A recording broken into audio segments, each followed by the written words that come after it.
ఉన్నాడు కానీ మాట్లాడువారు మీరు కారు. చిన్న మాట ప్రార్థన చేసుకున్నాం. మా ప్రియ ప్రభు, ఒక మాట మాకు నేర్పించండి. దాసులను వటివాడును నన్ను కనికరించి మిశ్రవాడును మరి పరుచుకొని మా అందరికీ అవసరమైన ఒక మాట నా హృదయంలో ఉంచి నా నోట పలికించమని యేసు నామమున అడుగుచున్నాం తండ్రి. అవును ప్రభునందు నాకు అత్యంత ప్రియమైన వాళ్ళారా, నేను తరచుగా చెప్తూ ఉంటాను, ఆదివారం చెప్పిన వాక్యం గురువారం చెప్పండి అని. ఎవరో ఒక్కరు ఆ పనికి ముందుకు వస్తున్నారు, మిగిలిన వాళ్ళు రావడం లేదు. కానీ నేను యథార్థమైన హృదయంతో ఆ పని చేస్తున్నానని దేవుడు నాకు సాక్షి. ఎందుకనంటే దేవుని వాక్యాన్ని నేర్చుకోవాలి ప్రతి ఒక్కరు కూడా. యవనస్తుల కూటము పెట్టడంలో ఉద్దేశం కూడా యవనస్తులే దేవుని వాక్యాన్ని ప్రకటించాలి. ఏ పాస్టర్ ఉంటారు, అయినా కూడా ఆయన గైడెన్స్లో యవనస్తులే దేవుని వాక్యాన్ని ప్రకటించాలి. ఒక సేవక బృందాన్ని సిద్ధపరచాలి అనేటువంటిది ఆశ. ఆ క్రమంలో ఒక వర్తమానం ప్రసంగాన్ని ఎలా సిద్ధపరచుకోవాలి, నేను ఎలా సిద్ధపరచుకోవాలి, ఈ ఆలోచన మీకు చెప్తాను. సాధారణంగా దీని మీద అనేక భిన్నాభిప్రాయాలు ఉన్నాయి. కొంతమంది భక్తులు ఈరోజు ఆదివారం వర్తమానం అయిపోయింది కాబట్టి నెక్స్ట్ వీక్ ఇప్పటి నుండే సిద్ధపడాలి అనేది ఒక అభిప్రాయం, అలాగే సిద్ధపడతారు. మరి కొంతమంది ఈరోజు అయిపోయింది కదా శనివారం చూసుకుందాంలే అని ఒకరోజు ప్రత్యేకించుకొని దేవుని సన్నిధిలో గడిపి సిద్ధపడతారు. ఇదొక విధానం. మరి కొంతమంది సేవకులు మనం సిద్ధపడేది ఏంటి,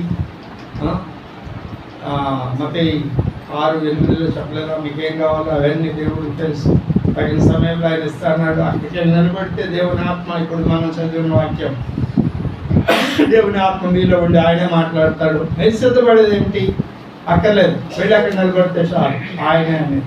మరి కొంతమంది ఇది ఉండదు అది ఉండదు, వచ్చి నిలబడతారు, ఏదో ఒక వాక్యం తీసుకుంటారు, బైబిల్లో అన్నీ చుట్టూ తిరిగి వస్తారు. ఆ వర్తమానానికి ఒక గురి ఉండదు, ఆ విషయాలు ఈ విషయాలు చెప్పి అయిపోయిందని చెప్పుకుంటూ ఉంటారు.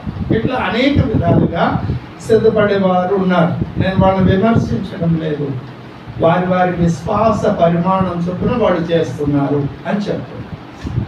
అయితే పరిశుద్ధాత్మ కేంద్రంగా ఉండి ఒక వ్యక్తి ఎలా దేవుని వర్తమానానికి సిద్ధపడాలి, ఎలా సిద్ధపడాలి అంటే మొదటి విషయం, అతని హృదయంలో దేవుని ప్రేమ కుమ్మరించబడకపోతే అతని విశ్వాసం అయితే సరిగా ఎక్కినట్టు కాదు. ఆ ప్రేమ కుమ్మరించబడితే ఏం జరుగుతుంది చెప్పండి, తన చుట్టూ ఉన్న ప్రజల గురించి ఆలోచిస్తాడు. ఎవరే అవసరతలో ఉన్నారు, కష్టంలో ఉన్నారు, అవమానంలో, నిందలో ఉన్నారు, తృణీకరణలో, గాయపరచబడి ఉన్నారు, వ్యసనాలకు బానిసలై ఉన్నారు, గుడ్డివారికి ఉన్నారు, విగ్రహారాధికులు ఉన్నారు, కొట్టబడుతున్నారు, గాయపడుతున్నారు అని ప్రజలను పరిశీలిస్తూ ఆ ప్రజల గురించి దేవుడు ఏమనుకుంటున్నాడు, ఆ ప్రజల గురించి దేవుడు సంతోషంగా ఉన్నాడా, దేవుడు బాధతో ఉన్నాడా అని దేవుని యొక్క హృదయ స్పందనను బట్టి ఇతడు కూడా స్పందించాలి. వాళ్ళు నష్టంలో ఉంటే, అయ్యో ఒక పసిబిడ్డను రేపు చేసి చంపేశారు, దేవుని హృదయం ఎంత గాయపడుతుందో, నా హృదయం అంతగా, ఇక్కడ అన్యాయం జరిగింది, మోసగించబడ్డారు ఈ ప్రజలు, నష్టపోయారు, వీళ్ళని బట్టి ఆ దీనులను బట్టి దేవుడు అంతగా వాళ్ళ దృష్టి నుంచి చూస్తున్నాడో నేను చూడాలి. ఇలాగూ సమాజంలో లేదు దేవుని సంఘంలో దేవుని ప్రజల యొక్క అవసరతలు, బాధలు, సమస్యలు, శోధనలు అవి నావి అని ఎంచి ఆ హృదయంలో వేదంతో, దుఃఖంతో, కన్నీటితో, అయ్యో నా జనుల నాశనంను చూసినప్పుడు నా తల జలమయముగాను, నా కన్నులు కన్నీటి ఊటలుగాను అన్నాడు ఇర్మియా భక్తుడు. అదే అనుభవం, అయ్యో నేను సువార్త ప్రకటించకపోతే నాకు శ్రమ అన్నాడు పౌలు భక్తుడు. అలాంటి హృదయ భారం ఎవరైతే కలిగి ఉన్నారో అలాంటి వారు దేవుని హృదయంతో ఏకత్వాన్ని కలిగి ఉంటారు. ఇది ఒక బోధకుడికి ఉండవలసినటువంటి మొట్టమొదటి లక్షణం. ఇది దేవుడు భూమి మీద మానవ జాతి విషయంలో ఏం చేస్తున్నాడు, ఎలా ఉండాలని కోరుకున్నాడు, మానవులు ఎలా ఉన్నారు, అలా ఉన్న వారిని దేవుని తట్టు త్రిప్పాలి అంటే ఏం చేయాలి, ఆ భ్రష్టత్వంలో ఉన్న వారిని విడిపించాలంటే ఏం చేయాలి, దేవుడు ఏం చేస్తున్నాడు, నేనేం చేయాలి, ఆ వేదన, ఆ భారం, ఆ దుఃఖం, ఆ అనుభవం ఎవరి హృదయంలో నింపబడుతుందో ఆ నింపబడిన హృదయం కలిగిన వాడు మొట్టమొదటి లక్షణాన్ని కలిగి ఉన్నాడు. రెండవది, అందుకొరకు దేవుడి వాక్యాన్ని చదవాలి. మీ హృదయంలో దేవుడి వాక్యమును సమృద్ధిగా నివసింపనీయుడి. 3:16. ఎందుకు చదవాలి దేవుడి వాక్యం? నేను ఎవరికో బోధించడానికి కాదు, ఎవరికో ప్రకటించడానికి కాదు. కాంగ్రెగేషన్ ఎంత ఉంది, అందులో చదువుకున్నవాళ్ళు ఎంతమంది, చదువుకున్నవాళ్ళు ఎంతమంది, డబ్బున్నవాళ్ళు ఎంతమంది, లేనివాళ్ళు ఎంతమంది, పురుషులు ఎంతమంది, ఇది కాదు. ఎంతమంది ఉన్నారు అనేది నీకు అవసరం లేదు, దానివల్ల ఉపయోగం లేదు. నువ్వు అలాగే వెళితే ఆ మనుషులకు అవసరమైన మాటలు నువ్వు చెప్తావు. కాంగ్రిగేషన్ ఎంత ఉన్నది, ఎలాంటి స్థాయిలో ఉన్నది అనేది కాదు. బైబిల్ నువ్వు ఎందుకు చదవాలి అంటే కాంగ్రిగేషన్ కొరకు కాదు. బైబిల్ ఎందుకు చదవాలి అంటే నలుగురించి దేవుడు ఏమనుకుంటున్నాడు, నేను దేవునికి ఇష్టమైన వ్యక్తిగా ఉన్నానా లేనా, దేవునికి ప్రీతికరమైనటువంటి సేవ చేయాలి అంటే నేను ఎలా ఉండాలని దేవుడు కోరుకుంటున్నాడు. నా వ్యక్తిత్వాన్ని గురించి దేవుని యొక్క ఉద్దేశాలు ఏమిటి, నన్ను సరిచేయి ప్రభు అని దేవుని వాక్యాన్ని చదవాలి ఎప్పటికప్పుడు. ఇతడు మట్టి శరీరంలో ఉన్నాడే, ఎన్నో బలహీనతలు ఉంటాయి, అవిధేయతలు ఉంటాయి. ఇక్కడ అనేక మంది ఎందుకు దేవుని వాక్యం చెప్పారంటే ఈ పరిచర్యలో నాతో ఉన్న వాళ్ళు ఆశ గారు చెప్పినట్టు నేను చెప్పను, నన్ను తక్కువ అనుకుంటారు, ఉన్న పరువు పోతే ఎందుకు ఆ పరువు పోగొట్టుకోవాలి, ఇప్పుడైతే కాస్త గౌరవంగా ఉన్నాం అని అనుకుంటున్నారు. ఇలాంటి వాళ్ళు ప్రతి సంఘంలో ఉన్నారు, ప్రతి సమాజంలో ఉన్నారు. అలా అనుకుంటే నువ్వు వెన్నటికి దేవుని చిత్తానుసారమైన సేవ చేయలేదు. నీ గురించి దేవుడు ఏమనుకుంటున్నాడు, వాక్యం ఏం చెప్తుంది, వాక్య ప్రకారం నువ్వు ఉన్నావా లేవా, లేకపోతే సరి చేసుకోండి, ఉన్నదాన్ని బట్టి ప్రభువును స్తుతించడం. దాని కొరకు బైబిల్ చదవాలి, కవర్ చదవాలి, ప్రతి విషయాన్ని చదవాలి, తరువుగా చదవాలి. హృదయంలో దేవుడి వాక్యం సమృద్ధిగా ఉండాలి. ఎప్పుడైతే ఈ ప్రజల పట్ల భారము, 2 తన గురించి తాను పరిశీలించుకుంటూ దేవునికి అప్పగించుకుంటూ దేవుని చేత సరిచేయబడుతూ ఉంటారో, అలాంటి పరిస్థితుల్లో ఏ సమాజం ముందుకు వెళ్ళినా ఆ సమాజం ముందు వాళ్ళు 2, 3, 200, 2000, 20,000 అది కాదు, కానీ వాళ్ళు ఎలాంటి పరిస్థితుల్లో ఉన్నారనేది కాదు. కానీ ఎప్పుడైతే ఈ 2 సిద్ధపాట్లు నువ్వు కలిగి అక్కడ నిలబడ్డావో అప్పుడు దేవుని ఆత్మ ఆటోమేటిక్గా నిన్ను వెతుక్కుంటూ వస్తుంది. నువ్వు దేవుని ఆత్మను వెతుక్కుంటూ వెళ్ళడం కాదు. ఎందుకు? ఈ హృదయంలో ఆయన కొన్ని పనులు చేస్తున్నాడు. మొదటి వర్తమానంలో చెప్పాను, ఈ హృదయంలో కొన్ని ఆలోచనలు పుట్టిస్తున్నాడు. దాని ప్రకారం మనం లోపరుచుకున్నప్పుడు దేవుడు ఏ భారాన్ని కలిగి ఉన్నాడో ఆ భారాన్ని నువ్వు కలిగి ఉంటే ఆ భారం యొక్క నెరవేర్పు కొరకు ఏదో ఒక సమాజం ముందు నిన్ను నిలవబెడతాడు. ఎప్పుడైతే ఆ సమాజం ముందు నిన్ను నిలవబెట్టాడో దేవుని ఆత్మ నిన్ను వశం చేసుకుంటుంది. అక్కడ అవసరమైన మాటలు నీ నోట పలికిస్తుంది. అక్కడ ఆ ప్రజలకు ఏ అవసరతలు ఉన్నాయో ఆ అవసరతలు నీ హృదయంలో నుండి వాటిని బయటకు తీసుకొచ్చి మాట్లాడతాడో అప్పుడు వాళ్ళ హృదయాలను ఆ వాక్యం తాకుతుంది. దేవునికి స్తోత్రం చెప్దామా? తలలో నుండి వస్తే ఆ వర్తమానాలు తల దాకిపోతాయి, హృదయంలోకి పోవు. నేరాల రామనీల్ గారు చెప్పిన మాట అది. ఈనాడు మృతతుల్యమైన బలిపీఠాల నుండి మృతతుల్యమైన వర్తమానాలు, మృతతుల్యమైన సమాజానికి బోధిస్తున్న ప్రసంగ పీఠికలు ఎన్నో ఉన్నాయంటారు ఆయన, నేరాల రామనీల్ గారు. ఎందుకంటే అవి కపాలంలో నుండి పుట్టిన వర్తమానాలు. దేవుని ఆత్మవశులై దేవుడు ఏ భారాన్ని కలిగి భూమి మీద పనిచేస్తున్నాడో ఆ ప్రణాళికలు తెలుసుకోకుండా, ఆయన ఉద్దేశాలు తెలుసుకోకుండా, ఆ భారాన్ని కలిగి లేకుండా, మేము ఇప్పుడు పాస్టర్ అయ్యాం కదా, వాక్యం చెప్పాలి కదా పాస్టర్ అన్నాడు, కాబట్టి ఏదో ఒకటి సిద్ధపడాలి. ఈ ఇన్స్ట్రుమెంట్ ఉంది, సౌండ్ బయటకి ఇవ్వాలి, ఇన్స్ట్రుమెంట్ పని అది, నేను పాస్టర్ని కదా ఏదో ఒకటి చెప్పాలి అనుకొని వచ్చేవాడు కాదు. ప్రసంగం నువ్వు యవనస్తుడైనా పెద్దవాడైనా నీటిలో నువ్వు బోధించుకోవాలి అన్నా ఈ 2 ప్రమాణాలు కావాలి. ఈ 2 ప్రమాణాలు, ఒకటి నీ చుట్టూ ఉన్న ప్రజల పట్ల దేవుడు ఎలాంటి భారాన్ని కలిగి ఉన్నాడు, దర్శనాన్ని కలిగి ఉన్నాడు, ఆ భారం ఆ దర్శనం నీ దర్శనం కావాలి.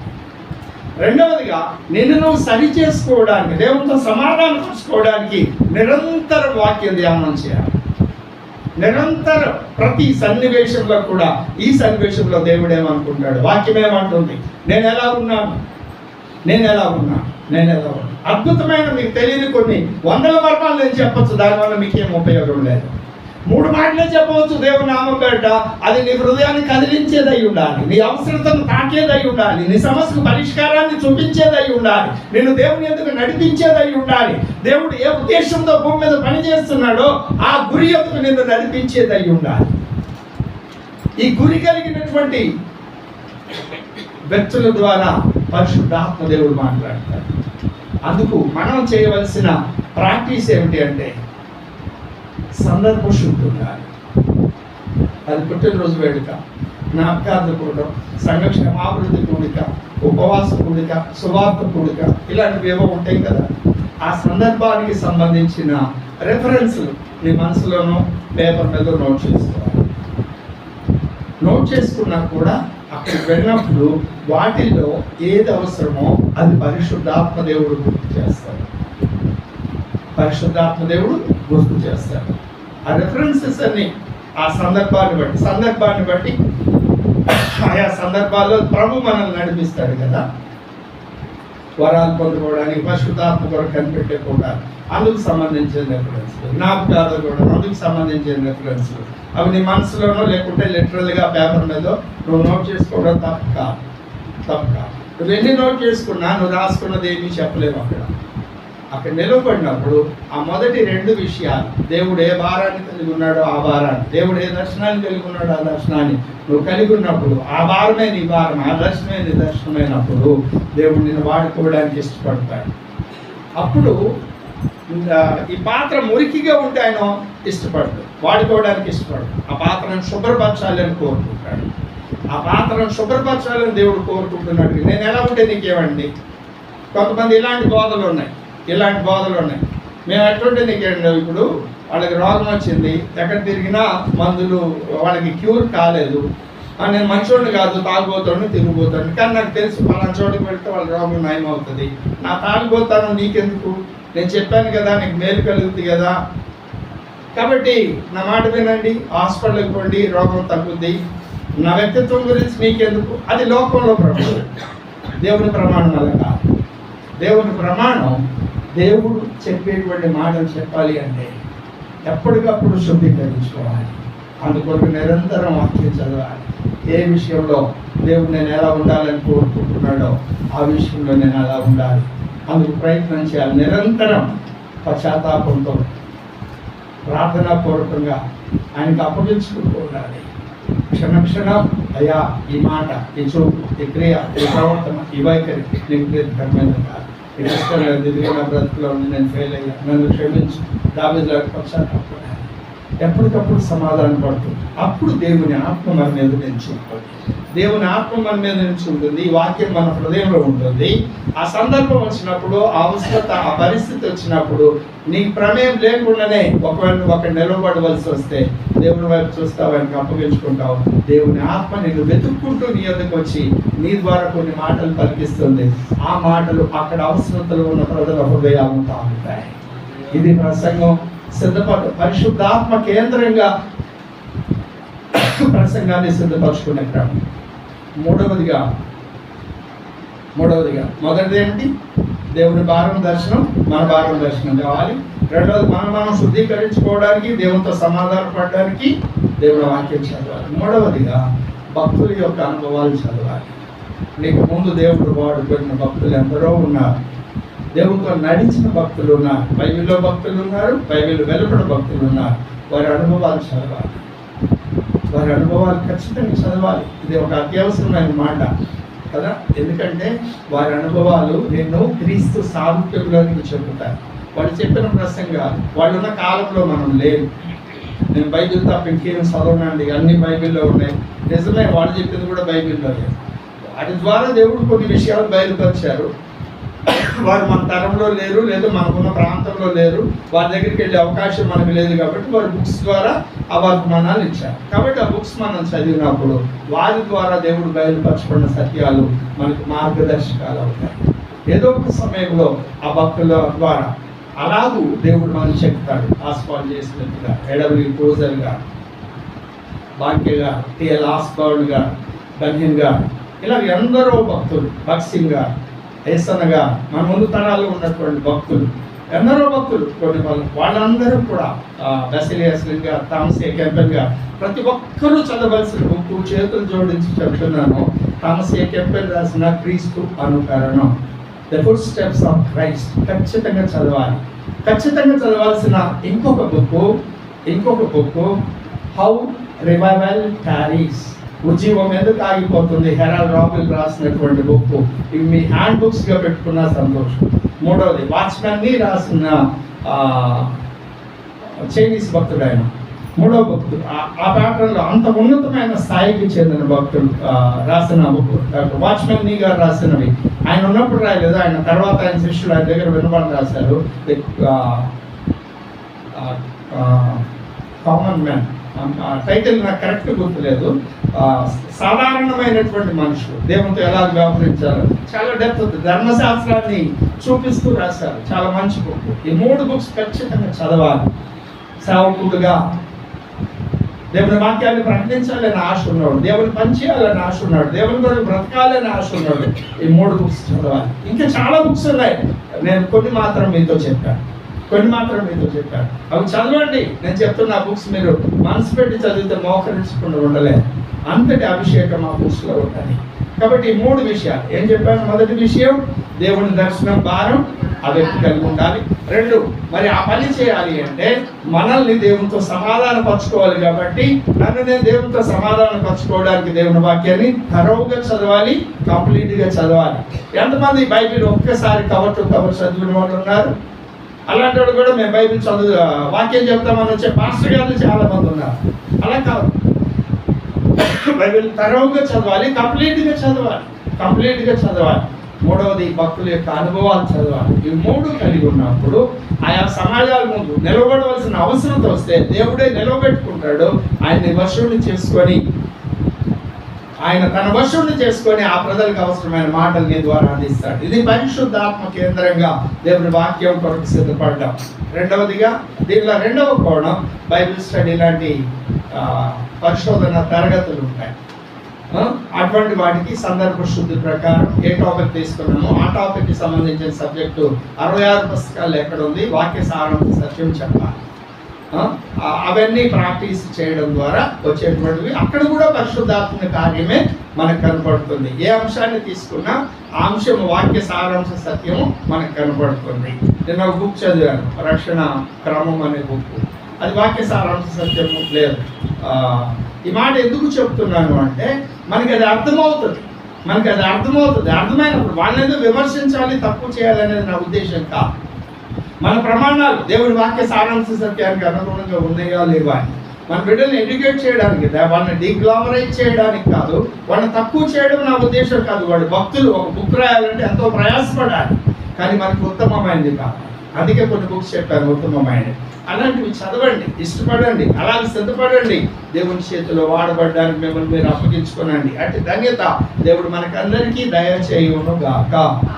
దేవుడి మాట మన వెనుకలు దీవించి ఆశీర్వదించుకుంటాం. ప్రార్థన చేస్తాం. ఎన్నో విషయాలు మీరు నాతో మాట్లాడు. అవును, అందరూ నశించిపోతున్న ఆత్మలు ఉన్నారు అయ్యా, ఎందరో నశించిపోతున్న ఆత్మలు ఉన్నారు. మరి ముఖ్యంగా యవనస్తులైన బిడ్డలు అయ్యా, గంజాయి, మత్తు పదార్థాలు, వ్యసనాలకు బానిసలై దొంగలుగా, పోలీస్ స్టేషన్లో అయ్యా హంతకులుగా, అయ్యా ఉరికంబాలకి ఎడుతూ నాయనా పసిబిడ్డలు 3 నెలలు, 6 నెలలు, 8 సంవత్సరాల పిల్లలను చంపుతూ చెరుస్తూ ఇక సమాజం ఎంత భయంకరం. అలాంటి లోపంలో మేము ఉన్నప్పుడు మా బిడ్డలు మేము ఎలా పెంచుకోవాలి, ఎలా కట్టుకోవాలి, ఆ ప్రజలకు ఆశీర్వాదకరంగా ఎలా మార్చాలి. యుద్ధోన్మాదాలతో దేశాల మీదకి దేశం, జనాంగాల మీదకి జనాంగం, రాజ్యాల మీదకి రాజ్యాలు పెడుతూ బలవంతుడిదే రాజ్యం అని బలం కలిగిన వాడు బలహీనుడిని అణిచివేస్తూ టారిఫ్లని అయ్యా దోచుకుంటూ ఉంటే నాయన టెర్రరిస్టులు, నక్సలైట్లు, ఉగ్రవాదులు, జిహాదులని అయ్యా ఇలా మతోన్మాదంతో పెచ్చరిల్లిపోతున్న మానవ సమాజం ఎన్ని కోణాలలో ఈ సమాజం భ్రష్టత్వంలోకి వెళ్ళాలో అన్ని కోణాల్లో వెళ్ళిపోతూ ఉండగా నీ ఆత్మ కలిగిన వ్యక్తులుగా నిదర్శనం కలిగిన వ్యక్తులుగా మేము ఎలా ఉండాలి, మా భారంతో మేము నింపబడినప్పుడు మమ్మల్ని మేము పరిశుద్ధపరుచుకుంటూ నీ చేత పరిశుద్ధపరచబడుతూ నీ సన్నిధిలో నిలవబడినప్పుడు భూమి మీద నీ కార్యం చేయడానికి ఎలాంటి భారం ఉన్నాయి అయ్యా. నీ భక్తులను వాడుతున్నాం, అప్పగించిన గొర్రెల్నే జాగ్రత్తగా కాచి సింహము వెలుగుబడి నోట్లో నుండి కాపాడిన అయ్యా మీ దాసుడు దావీదు ఈ గొర్రెల్ని ప్రాణానికి తెగించి కాపాడాడు, నా ప్రజలను కాపాడతాడు అని ఎన్నిక చేస్తున్నారు అయ్యా. తాను నమ్మిన విశ్వాసం కొరకు చావడానికైనా చంపడానికైనా సిద్ధపడిన సౌలును మీరు ఎన్నిక చేసుకొని ఆ రోషం కలిగిన వ్యక్తిని పౌలుగా మార్చి నీ పనిలో వాడుతున్నారు. ఇలాగ ప్రతి భక్తులు కనుక ఒక కథ మేము చూస్తున్నాం. వారు ఎంతో భారం కలిగిన వారు మానవ సమాజం పట్ల, దేవుని ప్రణాళిక పట్ల, వారి విశ్వాస పరిమాణం చొప్పున వారికి బయలుపరచబడిన విషయాలను బట్టి వారికి లోబడ్డారు, నీ చేతిలో పాడుపడ్డారు. అలాగే నాకు ఇచ్చిన ఈ సమాజంలో మీరు ఎన్నిక చేసుకున్న వ్యక్తులు ఎవరో నాకు తెలియదు, ఆ భారం కలిగిన వ్యక్తులు ఎవరో నాకు తెలియదు, కానీ నాకు ఇచ్చిన ప్రతి బిడ్డ కొరకు, మరి ముఖ్యంగా యవనస్తుల కొరకు, యవనస్తురాళ్ళ కొరకు ప్రార్థన చేస్తున్నాను. వారి వంతులన్నీ పని చేయాలి, నీ చిత్తం జరిగిన వారై పని చేయాలి, నీ చేత పరిశుద్ధపరచబడిన వారై నీ పని చేయాలి, నీ చేత అభిషేకించబడిన వారై నీ పని చేయాలి. అందుకొరకు ఒక ఘనమైన కార్యానికి మేము కోరుకుంటూ యవనస్తులకి రెడీ చేసుకోవాలని అయ్యా ఎన్నో సంవత్సరాలుగా ప్రార్థన చేస్తున్నాం. ఈ సంవత్సరం ఆ ఆలోచనను అయ్యా క్రియారూపంగా తీసుకురావడానికి, ప్రకటన చేయడానికి కృపలు ఇచ్చారు. మరి ఎంతమంది బిడ్డలు ముందుకు వస్తారో నాకు తెలియదు. నాకు ఇచ్చిన ప్రతి బిడ్డ ముందుకు రావాలని ఆశపడుతూ ఉన్నాను. నీ కనికరం దయచేయండి, అది నీ పరిచర్యనైనా, భూమి మీద మీరు చేస్తున్న దైవ కార్యమైనా ఆ కార్యంలో ప్రతి ఒక్కరూ పాల్గొనాలి. ప్రార్థన చేసేవారు ప్రార్థన చేయాలి, పరిచర్య చేసేవారు పరిచర్య చేయాలి, యవనస్తుల కార్యాలు చేయాలి. అయ్యా మేము మౌనంగా ఖాళీగా ఉండకూడదు కనుక మీ కనికరమును మాకు దయచేయండి. అపవాది క్రియలను లయం చేయడానికి అధికారం ఇచ్చారు మాకు కనుక వివేచన కలిగి అపవాది క్రియలను లయం చేస్తూ ఆత్మకార్యం జరిగించే విధంగా మమ్మల్ని మేము మీకు అప్పగించుకోవాలి. అటు కృపను మాకు భారంగా దయచేయండి. ఇలాగ ఎన్నో విషయాలు నా హృదయంలో మీరు కలిగి చేసిన తలంపుల ఆలోచనలు బట్టి మేము స్తుతిస్తూ ఈ దైవ కార్యం మీరు జరిగించమని, సహాయం చేయమని, సమాధానంతో మాకు సెలవును అనుగ్రహించండి.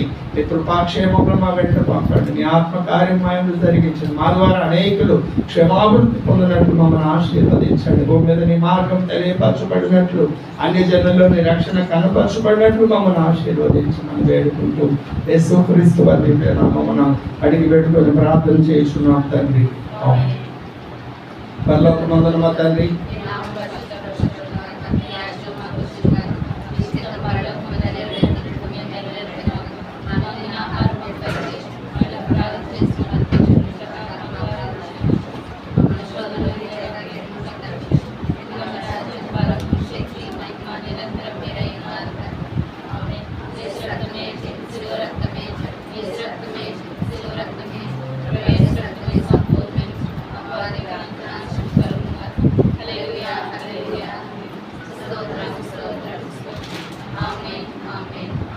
తండ్రి యొక్క శాశ్వతమైన ప్రేమ, కుమారుని యొక్క శాశ్వతమైన కృప, పరిశుద్ధాత్మ దేవుని యొక్క అన్యోన్యము మనోహరమైన సహవాసం చేర్చుడిన మనకు ఈ లోకంలో ఉన్న సకల పరిశుద్ధులందరూ సదాకాలం తోడై ఉంటుంది. అందరికీ వందనాలండి. ఇక్కడ మల్లేశ్వరం గారు స్వీట్స్ తెప్పించారు, స్వీకరించవలసిందిగా మనం చేస్తాం. Thank you.